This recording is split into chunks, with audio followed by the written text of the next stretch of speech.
ಅಸ್ಸಲಾಮು ಅಲೈಕುಂ ವರಹಮತುಲ್ಲಾಹಿ ವಬರಕಾತಹು. ಹೇಗಿದ್ದೀರಾ ಎಲ್ಲರೂ ನಮ್ಮ ನಬಿ ಸಲ್ಲಲ್ಲಾಹು ಅಲೈಹಿ ವಸಲ್ಲಂ ಅವರು ಹೇಳಿಕೊಟ್ಟಿರುವ ದಾರಿಯಂತೆ ನಡೆಯಲು ಪ್ರಯತ್ನಿಸುತ್ತಿದ್ದೀರಾ ಎಂದು ಭಾವಿಸುತ್ತಾ ಇಂದಿನ ವಿಡಿಯೋವನ್ನು ಶುರು ಮಾಡೋಣ. ಇಂದಿನ ವಿಡಿಯೋದಲ್ಲಿ ನಾವು ತುಂಬ ಅದ್ಭುತವಾದ ಒಂದು ದುವಾ ಅನ್ನು ಕಲಿಯೋಣ. ಅದು ಯಾವ ಥರ ದುವಾ ಎಂದರೆ, ನಾವು ಅಲ್ಲಾಹನಿಗೆ ಇಷ್ಟಪಡುವ ರೀತಿಯಲ್ಲಿ ಜೀವನ ನಡೆಸುವಲು ಪ್ರಯತ್ನಿಸುತ್ತಿರುವುದು, ಅದಕ್ಕೆ ನಮಗೆ ಆ ದುವಾ ಹೆಲ್ಪ್ ಮಾಡುತ್ತದೆ.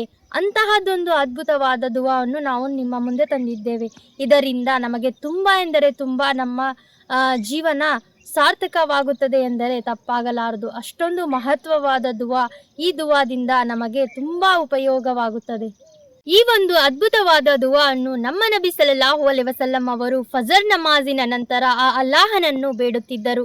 ಅಂತಹ ಅದ್ಭುತವಾದ ದುವಾ ಫಜರ್ ನಮಾಜಿನ ನಂತರ ನಾವು ಒಳ್ಳೆಯ ಹೆಜ್ಜೆಯಿಂದ, ಒಳ್ಳೆಯ ಯೋಚನೆಗಳಿಂದ, ಒಳ್ಳೆಯ ವಿಚಾರಗಳಿಂದ ನಾವು ದಿನವನ್ನು ಶುರು ಮಾಡಿದಾಗ ನಮ್ಮ ಆ ಪೂರ್ತಿ ದಿನವು ಆ ಅಲ್ಲಾಹನು ಮೆಚ್ಚುವಂತೆ ಆಗುತ್ತದೆ ಎಂದು ನಾವು ನಂಬಿ ಈ ದುವಾವನ್ನು ನಮ್ಮೆಲ್ಲರಿಗೂ ಕಲಿಸಿದ್ದಾರೆ. ಆ ಅದ್ಭುತವಾದ ದುವಾ ಯಾವುದು ಎಂದರೆ, ಬಿಸ್ಮಿಲ್ಲಾಹಿರ್ ರಹ್ಮಾನಿರ್ ರಹೀಮ್. ಅಲ್ಲಾಹುಮ್ಮ ಇನ್ನಿ ಅಸ್ಅಲುಕ ಇಲ್ಮನ್ ನಾಫಿಯಾ ವರಿಸ್ಕನ್ ತೊಯ್ಯಬನ್ ವಾಮಲನ್ ಮುತಕಬ್ಬಲ. ಅಲ್ಲಾಹುಮ್ಮ ಇನ್ನಿ ಅಸ್ಅಲುಕ ಇಲ್ಮನ್ ನಾಫಿಯಾ ವರಿಸ್ಕನ್ ತೊಯ್ಯಬನ್ ಅಮಲನ್ ಮುತಕಬ್ಬಲ. ಈ ರೀತಿ ಎಂದು ನಾವು ಅಲ್ಲಾಹನಿನಲ್ಲಿ ನಾವು ಫಜರ್ ನಮಾಜಿನ ನಂತರ ನಮ್ಮ ದಿನವನ್ನು ಈ ದುವಾದಿಂದ ಶುರು ಮಾಡಿದರೆ, ಇದರಲ್ಲಿ ನಾವು ಅಲ್ಲಾಹನಿಗೆ ಏನು ಬೇಡುತ್ತೇವೆ ಎಂದರೆ, ಅಲ್ಲಾಹುಮ್ಮ ಇನ್ನಿ ಅಸ್ಅಲುಕ ಇಲ್ಮನ್ ನಾಫಿಯಾ. ಇಲ್ಮನ್ ನಾಫಿಯಾ ಎಂದರೆ ನನಗೆ ಒಳ್ಳೆಯ ಜ್ಞಾನವನ್ನು ನೀಡು ಎಂದು ಅರ್ಥ. ಒಳ್ಳೆಯ ಜ್ಞಾನ ಯಾವ ರೀತಿಯಾಗಿ ಇರುತ್ತದೆ ಎಂದರೆ, ಈ ಜಗತ್ತಿನಲ್ಲಿ ನಮಗೆ ಎರಡು ರೀತಿಯಾದ ಜ್ಞಾನ ಸಿಗುತ್ತದೆ. ಅದು ಯಾವ ರೀತಿ ಎಂದರೆ, ಒಂದು ರೀತಿಯಾದ ಜ್ಞಾನ ಶೈತಾನಿನಿಂದ ಕೆಟ್ಟ ಜ್ಞಾನ, ಮತ್ತು ಇನ್ನೊಂದು ರೀತಿಯಾದ ಜ್ಞಾನ ಮತ್ತು ವಿದ್ಯೆ ಎಂದರೆ ಅದು ಅಲ್ಲಾಹನಿಂದ, ಅಲ್ಲಾಹನ ಕಡೆಯಿಂದ ಬರುವಂತಹ ಜ್ಞಾನ, ಒಳ್ಳೆಯ ಜ್ಞಾನ. ಹಾಗಾಗಿ ನಾವು ಆ ಅಲ್ಲಾಹನಿನಲ್ಲಿ, ಯಾ ಅಲ್ಲಾ, ನಿನ್ನ ಕಡೆಯಿಂದ ನಮಗೆ ಒಳ್ಳೆಯ ಜ್ಞಾನವನ್ನೇ ನೀಡು, ಒಳ್ಳೆಯ ವಿದ್ಯೆಯನ್ನೇ ನೀಡು ಎಂದು ನಾವು ಒಳ್ಳೆಯ ವಿದ್ಯೆಯನ್ನು ಆ ಅಲ್ಲಾಹನಿನಲ್ಲಿ ಬೇಡುತ್ತೇವೆ. ಹಜರತ್ ಅಲಿ ರಜಿಯಲ್ಲಾ ಅನ್ಹು ಅವರ ಒಂದು ಮಾತು ಇದೆ, ಮಳೆ ಪರಿಶುದ್ಧ ನೀರಿನಿಂದಲೇ ಈ ಭೂಮಿಯ ಮೇಲೆ ಬೀಳುತ್ತದೆ, ಆದರೆ ಅದರ ಪರಿಣಾಮ ಎರಡು ರೀತಿಯಾಗಿ ನಮಗೆ ಕಾಣುತ್ತದೆ. ಒಂದು ದುರ್ವಾಸನೆಯೂ ಮಳೆ ನೀಡುತ್ತದೆ, ಒಂದು ಸುಗಂಧಿತ ವಾಸನೆಯೂ ಮಳೆ ನೀರು ನೀಡುತ್ತದೆ ಎಂದು. ಇದರ ಅರ್ಥ, ದುರ್ವಾಸನೆ ಮಳೆ ನೀರು ಶುದ್ಧವಾಗಿದ್ದರೂ ದುರ್ವಾಸನೆ ಎಲ್ಲಿ ಬರುತ್ತದೆ ಎಂದರೆ, ಆ ಮಳೆ ನೀರು ತಿಪ್ಪೆಯ ಮೇಲೆ ಬಿದ್ದಾಗ, ಕೊಳಚೆಯ ಮೇಲೆ ಬಿದ್ದಾಗ ಅದರ ಮಳೆ ನೀರಿನ ವಾಸನೆ ದುರ್ವಾಸನೆಯಾಗಿ ನಮಗೆ ಸಿಗುತ್ತದೆ. ಅದೇ ರೀತಿ ಮಳೆ ನೀರು, ಶುದ್ಧವಾದ ನೀರು ಒಂದು ಹೂವಿನ ತೋಟದ ಮೇಲೆ, ಹೂವಿನ ಗಿಡಗಳಲ್ಲಿ ಬಿದ್ದಾಗ ಆ ಹೂವಿನ ಗಿಡಗಳು ನಮಗೆ ಸುಗಂಧಿತವಾದ ವಾಸನೆಯನ್ನು ನೀಡುತ್ತವೆ. ಅದೇ ರೀತಿ ಕೂಡ ಈ ವಿದ್ಯೆ, ಜ್ಞಾನ ಯಾವ ಮನುಷ್ಯನ ಮೇಲೆ, ಯಾವ ಹೃದಯದ ಮೇಲೆ ಒಳ್ಳೆಯ ಜ್ಞಾನ ಬೀಳುತ್ತದೆಯೋ, ಒಳ್ಳೆಯ ವಿಚಾರ, ಒಳ್ಳೆಯ ನಡೆನುಡಿ, ಒಳ್ಳೆಯ ವಿನಯತೆ ಮತ್ತು ಒಳ್ಳೆಯ ಭಾವನೆಗಳು, ಒಳ್ಳೆಯ ವಿಚಾರಗಳು ಅವನಲ್ಲಿ ಇದ್ದಾಗ, ಅವನ ಮೇಲೆ ಇನ್ನಷ್ಟು ಜ್ಞಾನ ಹೆಚ್ಚಾದಾಗ ಅವನಿಂದ ನಮಗೆ ಒಳ್ಳೆಯ ಜ್ಞಾನವೇ ಈ ಲೋಕಕ್ಕೆ ಸಿಗುತ್ತದೆ.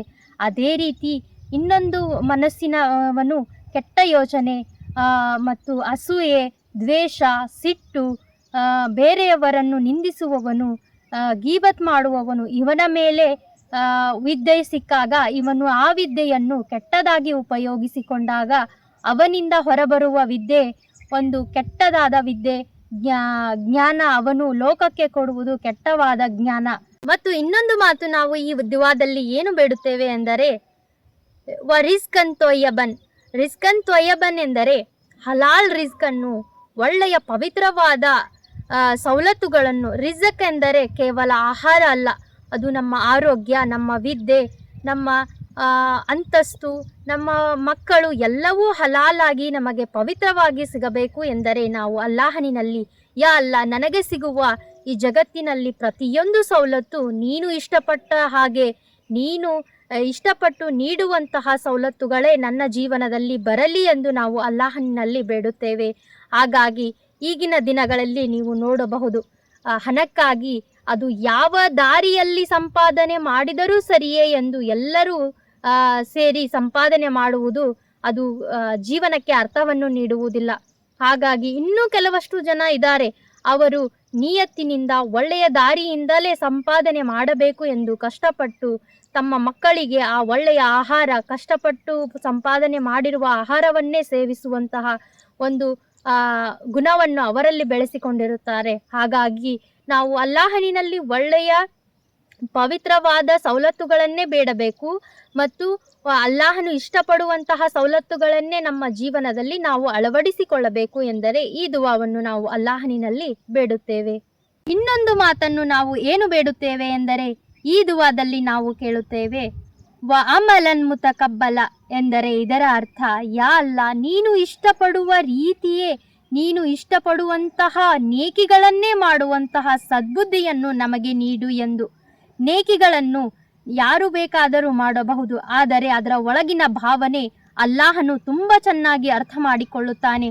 ಅಲ್ಲಾಹನಿಗೆ ಎಲ್ಲವೂ ಅರ್ಥವಾಗುತ್ತದೆ. ನಾವು ಈ ಜಗತ್ತಿಗೆ ತೋರಿಸಲು ನಮಾಜ್ ಮಾಡಿದಾಗ ಅದು ತೋರಿಕೆಯ ನಮಾಜ್. ಅಲ್ಲಾಹನು ಈ ನಮಾಜನ್ನು ನಮಗೆ ನಾಳೆ ಖಯಾಮತ್ತಿನ ದಿನ ಈ ನಮಾಜ್ಗಳು ಕಬೂಲಾಗುವುದಿಲ್ಲ.